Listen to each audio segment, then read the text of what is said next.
we have not yet determined. Let's bring in criminal defense and trial attorney Brian Claypool. Brian, it's always great to have you on. And the common denominator question seems to kind of always be, why has Hunter Biden been able to skate for some 5 years? Andy McCarthy has a theory. He says the following here: the gun offenses are so straightforward that they would take a competent investigator 5 days, not 5 years, to wrap into a prosecutable case. Some of the tax offenses, which stretch back 7 years or more, are so undeniable that liens were placed on Hunter's properties, and it has been widely reported that he borrowed millions of dollars from a crony to pay what he owed the government. And yet, here we are 7 years, 5 years later. Yeah, Trace, I'm a big Clippers fan. It looks like the Clippers might actually win a championship before Hunter Biden ever gets indicted for anything. I mean, this is That's really a big bet, by the way, Brian. But yeah, I hear you. I hope we're still alive before that happens.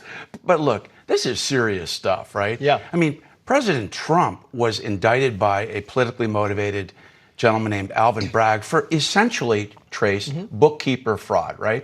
So now we get these potential felony charges against Hunter Biden, and it's no big deal. Senator Durbin dumps the whistleblower complaint in a bucket with a bunch of other complaints and says, we'll get to it. This is really, really serious stuff, though.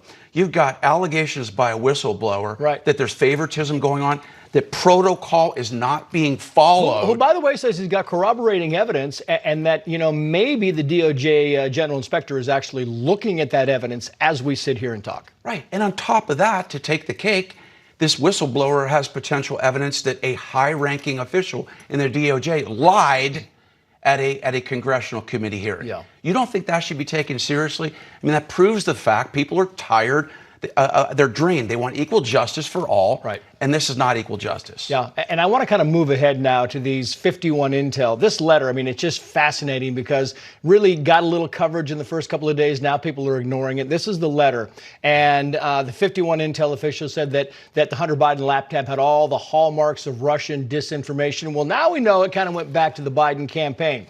FoxNews.com writes, quoting here, a former CIA official testified, we're talking about Mike Morrell, that then Biden campaign senior advisor, now Secretary of State Antony Blinken, played a role in the inception of the public statement signed by current and past Intel officials that claimed that Hunter Biden laptop was part of a Russian disinformation. I mean, this thing changed the face of the campaign. That's exactly Brian. right.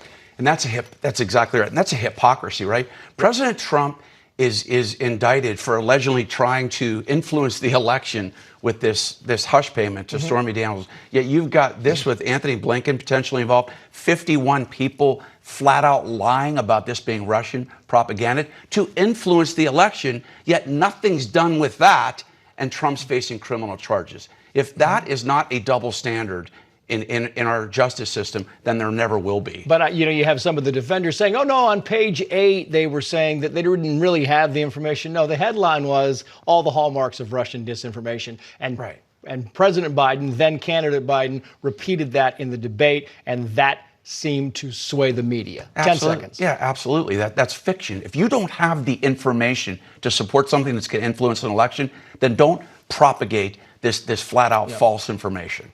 Brian Claypool, good to have you. Thank you, sir. Thanks, Trace.